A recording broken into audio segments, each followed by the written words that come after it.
Hi everyone. इस video को start करते हैं। तो इस वीडियो में एक बहुत बड़ा कंफ्यूजन मुझे क्लियर करना है, that is related to the Cognizant next step which is Cognizant aptitude assessment. So many candidates are asking कि भैया जो एप्टीट्यूड असेसमेंट का डेट है वो यहाँ पर कल का है which is 8th May, but we have not received the assessment. So first of all let's talk about this.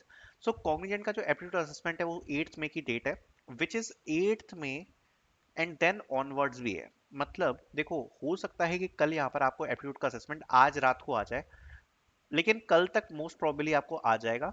ठीक है, तो हो सकता है 8th 9th या 10th तक जो होगा आपका एप्टीट्यूड असेसमेंट चलेगा। ठीक है, तो अगर आपको लिंक नहीं आई है तो आपको टेंशन नहीं लेना है। अगर किसी को एप्टीट्यूड असेसमेंट की लिंक आ गई है, just tell me in the comment section. ठीक है, वैसे आपका 8th 9th और 10th तक भी हो सकता है कम्युनिकेशन एप्टीट्यूड असेसमेंट एक्सटेंड हो जाता है।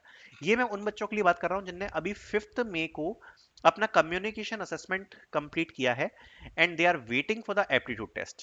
ओके, तो ये यहाँ पर आपको टेंशन लेने की जरूरत नहीं है। अभी यहाँ पर एप्टीट्यूड असेसमेंट्स वगैरह रिलीज नहीं किए हैं, और जब होंगे तो मैं आपको बता दूंगा। ठीक है, तो ऐसा आपका सीन होने वाला है कि 8 9 10 तक आ सकता है। ठीक है, दूसरी बात, अगर मान लो कि कम्युनिकेशन असेसमेंट आपने दिया है, कम्युनिकेशन असेसमेंट देने के बाद बाकी बच्चों को एप्टीट्यूड का मेल आ जाता है और आपको मेल नहीं रिसीव हुआ है, क्या सेकंड फेज होगा?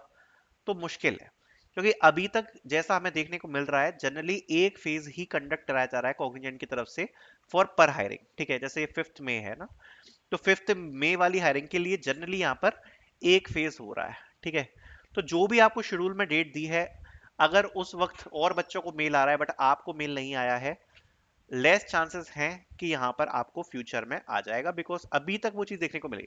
हो सकता है आ जाए, बट जो अभी तक देखने को मिला है मैं उस सिनेरियो के हिसाब से बता रहा हूँ कि मुश्किल है कि फ्यूचर में आए। ठीक है, दूसरी बात, एप्टीट्यूड टेस्ट के बाद यहाँ पर आपका टेक्निकल असेसमेंट होता है, ये बात भी आपको पता होगी। एप्टीट्यूड टेस्ट होगा, फिर टेक्निकल असेसमेंट होगा। अभी एक बार थोड़ा सा डिस्कस कर लेते हैं जरा इसके बारे में। आई होप ये वाला क्लियर तो आपका चीज हो गया होगा डाउट। उससे पहले, अगर एप्टीट्यूड टेस्ट और टेक्निकल टेस्ट के लिए अगर आप प्रिपेयर कर रहे हो तो आपको यहाँ पर मॉक टेस्ट की लिंक मिल जाएगी डिस्क्रिप्शन में। कॉग्निजेंट जेंसी मॉक टेस्ट, यहाँ पर आपके एप्टीट्यूड के आपको 2 मॉक टेस्ट मिल जाएंगे, साथ साथ में टेक्निकल असेसमेंट के आपको मिल जाएंगे टेस्ट, साथ साथ में जो एक्चुअल क्वेश्चंस पूछे गए हैं विथ एक्चुअल क्वेश्चंस यहाँ पर आपको मिल जाएंगे। प्रैक्टिस क्वेश्चंस के लिए यहाँ पर आपको मल्टीपल यहाँ पर एप्टीट्यूड के सेट्स मिल जाएंगे जिससे आप प्रैक्टिस कर सकते हो एप्टीट्यूड के लिए। देन गेम बेस्ड क्वेश्चंस भी हैं, तो काफी कुछ आपको मिल जाएगा मॉक टेस्ट में, लिंक आपको डिस्क्रिप्शन में मिल जाएगी। ठीक है, बात कर लेते हैं जरा एप्टीट्यूड टेस्ट के बारे में। तो एप्टीट्यूड टेस्ट में एक्चुअली देखो, दो चीज में ये डिवाइडेड है, काफी बच्चों को बहुत कंफ्यूजन है। एक है मैथ्स और एक है गेमिफाइड, ये चीज आपको पता होगी। अब बच्चे कह रहे हैं कि भैया, अगर मैथ्स में 30 क्वेश्चंस हैं और 30 मिनट्स हैं, तो क्या गेमिफाइड असेसमेंट 50 मिनट्स का होगा? यस, गेमिफाइड असेसमेंट 50 मिनट्स का होगा, बट उसमें इतना ज्यादा कुछ है नहीं। वो मैं अभी आपको एक्सप्लेन करता हूँ। देखो, 30 मिनट्स में 30 क्वेश्चंस पूछे जाएंगे जो कि मैथ्स के होंगे। ठीक है, ये बात समझ में आ गई। इसमें जो ज्यादातर क्वेश्चंस होंगे वो आपका जनरल एरिथमेटिक एप्टीट्यूड आएगा। ठीक है, साथ साथ में काफी सारे क्वेश्चंस आते हैं आपके DI, which is data interpretation से। ठीक है, अब बाकी का जो 50 मिनट है उसमें होता क्या है एक्चुअली, बाकी के 50 मिनट्स में जो कि गेमिफाइड असेसमेंट है, आपको पहले हर गेम की प्रैक्टिस कराई जाएगी और आपको इंस्ट्रक्शंस दिए जाएंगे।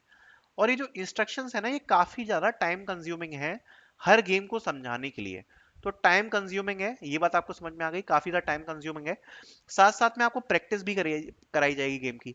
एंड देन पर गेम के डिफरेंट डिफरेंट लेवल्स होते हैं। तो होता क्या है, जैसे सबसे पहले एक शुरू को सपोज एक कोई कन्वर्जन का गेम आया, सिंबल्स वाला, जिसमें कुछ सिंबल्स हैं, लाइक ये सिंबल है, ये सिंबल है, ये सिंबल है, ये सिंबल है। ठीक है, अब इसको कन्वर्ट करना है, सपोज इस टाइप के क्वेश्चंस होते हैं ना गेमिफाइड में, एंड देन हम उसका नंबर बताते हैं। तो ये इसका लेवल 1 हो गया। उसके बाद जब आप लेवल 1 को सॉल्व कर लोगे तो ये जाएगा लेवल 2 पे, फिर 3 पे, फिर 4 पे। तो ऐसे ऐसे इसका लेवल बढ़ता जाएगा। अब टोटली आपके ऊपर है कि आप कितने सॉल्व कर पा रहे हो, राइट। पर गेम्स के लेवल होते हैं विद एक डिफाइंड टाइम। तो आपके लिए सबसे इंपॉर्टेंट ये रहेगा कि आप कितने लेवल तक पहुंच रहे हो। जितने हाई लेवल तक आप पहुंचोगे उतना ज्यादा अच्छा प्रदर्शन माना जाएगा। कोशिश करना कि 10 लेवल एटलीस्ट आप अचीव करो, लेवल 10 आप एटलीस्ट अचीव करो हर गेम में। तो ये होता है गेमिफाइड असेसमेंट में। अदरवाइज वैसे मैं आपको बता देता हूँ कि गेमिफाइड असेसमेंट के कुछ क्वेश्चंस हमने यहाँ मॉक टेस्ट में डाल रखे हैं। जो आपका मॉक टेस्ट है, इसमें आपको गेमिफाइड असेसमेंट के क्वेश्चंस मिल जाएंगे, जिससे आपको थोड़ा बहुत आइडिया लग जाएगा। एंड कुछ आपको वीडियोस भी मिल जाएगी। वैसे देखो, मल्टीपल लेवल्स होते हैं गेम में, तो आपको एक बेसिक आइडिया भी लग जाए कि गेम्स कैसे होते हैं, ईजी होते हैं, तो आप कर लोगे। ठीक है, और जो मैथ्स होता है वो मैंने आपको एक्सप्लेन कर ही दिया। अब दोनों की परफॉर्मेंस के बेसिस पर जो भी होगा आपका, वो बेसिस प्लस टेक्निकल असेसमेंट में आपका जो भी परफॉर्मेंस है, उसके बेसिस पर ही आपके जो इंटरव्यूज होते हैं वो डिसाइड होते हैं। आई होप ये चीज आपको क्लियर होगी। ठीक है, तो ये आपका पूरा एप्टीट्यूड असेसमेंट होता है। आई थिंक मैंने इस चीज को क्लियर कर पाया होगा। अभी असेसमेंट के बारे में हमने बात करी, अपडेट के बारे में। Thank you so much for watching.